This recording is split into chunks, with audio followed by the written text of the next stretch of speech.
नमस्ते मित्रांनो, तुमचं स्वागत आहे आमच्या यूट्यूब चॅनलवर, ज्याचं नाव आहे तुषार मोरे व्लॉग्स.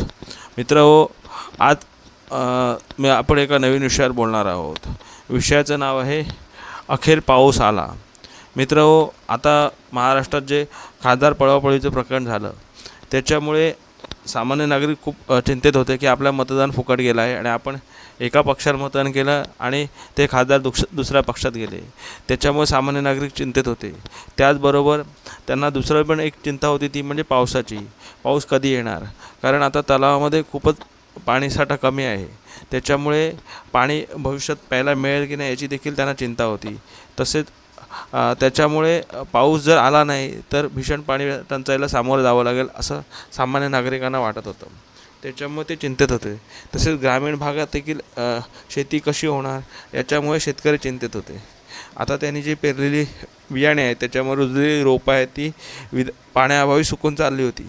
त्याच्यामुळे देखील शेतकरी चिंतेत होते आणि यावर्षी शेती नुकसानीत जाईल की काय असं त्यांना वाटत होतं. परंतु बहुप्रतीक्षित असलेला तो पाऊस अखेर आला आणि पुढच्या 28 तासात देखील अजून जोरदार पडणार आहे असं हवामान खात्याने सांगितलेलं आहे. त्याच्यामुळे आता सामान्य नागरिकांची आणि शेतकऱ्यांची दोघांची चिंता मिटलेली आहे आणि आता पाणी टंचाई जे संकट आहे ते पण आता संपणार आहे असं वाटतं आहे. कारण अनेक जिल्ह्यांना ऑरेंज आणि रेड अलर्ट देण्यात आलेले आहेत. त्याच्यामुळे पावसामुळे पाण्याची चिंता आता मिटलेली आहे.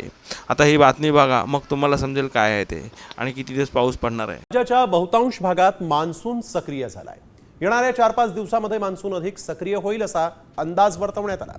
रायगड, रत्नागिरी, सिंधुदुर्गसह मुंबईत काही ठिकाणी रेड अलर्ट तर काही ठिकाणी ऑरेंज अलर्ट जारी करण्यात आलेला आहे. सर, काय सध्या परिस्थिती आहे? येणारे 2 ते 3 दिवस कोकण किनारपट्टीवर रेड अलर्ट दिला गेलेला आहे आणि घाटमाथ्यावर सुद्धा चांगल्या पावसाची शक्यता आहे. महाराष्ट्रातील बहुतांश भागामध्ये मान्सून पोहोचलेला आहे जसं आपण बघू शकता. तर 25, 26 आणि 27ला तो अजून जास्त प्रमाणात त्याची ॲक्टिव्हिटी राहील असं दिसतं एकंदरीत. मुसळधार किंवा काय रेड अलर्ट कुठं दिला आहे? येस, इथं दिलेलं आहे. आपण जसं मी जसं सांगितलं ह्या ज्या डिस्ट्रिक्ट्सला दिलेलं आहे, ज्यामध्ये तुमचं रत्नागिरी आणि रायगड हे डिस्ट्रिक्ट त्यामध्ये येतात. अनेक भागामध्ये पाऊस सुरू होईल असा अंदाज जो आहे तो हवामान विभागाने वर्तवला आहे. कॅमेरामन सुमित सह सचिन जाधव, साम टीव्ही न्यूज, पुणे. आता तुम्ही बातमी बघितली असेल की पावसाचं आगमन झालेलं आहे आणि कुठे ऑरेंज आणि कुठे रेड अलर्ट देण्यात आलेले आहेत. पाऊस जर असा सलग चालू राहिला तर नागरिकांची आणि शेतकऱ्याची दोघांची पाण्याची टेन्शन संपून जाईल आणि दोघे आनंदात जगतील. कारण सरकारवर आपण फार काळ डिपेंड नाही राहू शकत, कारण सरकार एका लेवलनंतर काहीच करू शकत नाही.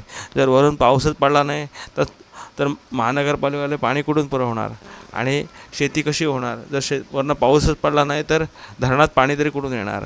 आणि नेते लोकांच्या हातात काहीच नाही आहे. नेते फक्त तुम्हाला थोडेफार आर्थिक मदत करू शकतात, परंतु पाण्यापुरवठा हे करणं हे त्यांच्या हातात फार नाही आहे. कारण धरणात पाणी नसेल तर शेतकऱ्यांना पाणी मिळणार कुठून?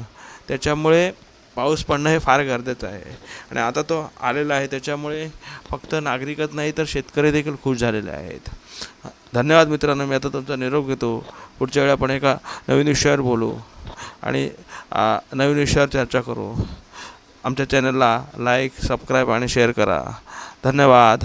जय हिंद, जय महाराष्ट्र, जय भारत.